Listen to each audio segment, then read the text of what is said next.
ओम नमः शिवाय।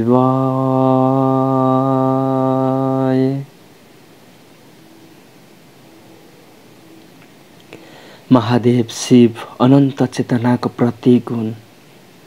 उहाँ न त केवल नाशक हो न केवल सृष्टिकर्ता, उहाँ त्रिदेवको स्रोत जस्तै निराकार शक्ति हुनुहुन्छ। ध्यानमा डुबेर बसेको शिव शून्य र ऊर्जा दुवैको प्रतीक हुन्। जटा प्रवाहबाट बहने गंगा ज्ञानको शुद्धता हो।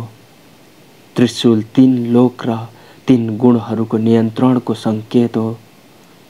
बाघको छाला अहंकारमाथिको विजय हो र तृतीय नेत्र अन्तर्ज्ञान र सत्य दृष्टिको प्रतीक हुन्। शिवले संसारलाई नष्ट होइन, शुद्ध र सन्तुलित बनाइरहनु भएको छ। उहाँ नै मौनमा बस्ने अनन्त ब्रह्म, प्रेम र करुणाको सर्वोच्च स्रोत हुनुहुन्छ।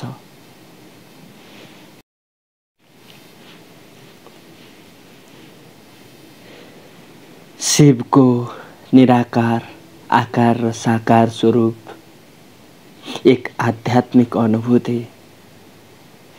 जब साधक अन्तर्तोबाट शान्त बन्छ, मनको सबै ढोका बन्द हुन्छ र चेतना मात्र बत्ती भएर बस्छ, त्यो क्षणबाट शिवको यात्रा सुरु हुन्छ। शिवलाई बुझ्नु भनेको आँखाले देख्न खोज्नु होइन, हृदयले महसुस गर्ने, आनन्तरीय लय सुन्ने कला हो। किनकि शिव रूप होइनन्, शिव भनेको चेतनाको तरल प्रवाह हो, जो कहिले शून्य जस्तो मौन हुन्छ, कहिले रूप जस्तो संकेत दिन्छ, कहिले जीवित चेतनामै स्थिर भएर उभिन्छ। निराकार शिव मौनको मौन, शून्यको शून्य। निराकार शिव कुनै बिम्ब होइन, त्यसमा आँखाले समात्ने केही हुँदैन, त्यसमा सोचले अर्थ खोज्न खोजे पनि भेट्दैन। निराकार शिव भनेको संसार बन्नुभन्दा पहिलेको मौन र सृष्टि बिग्रिएपछि पनि बाँकी रहने शून्यता हो।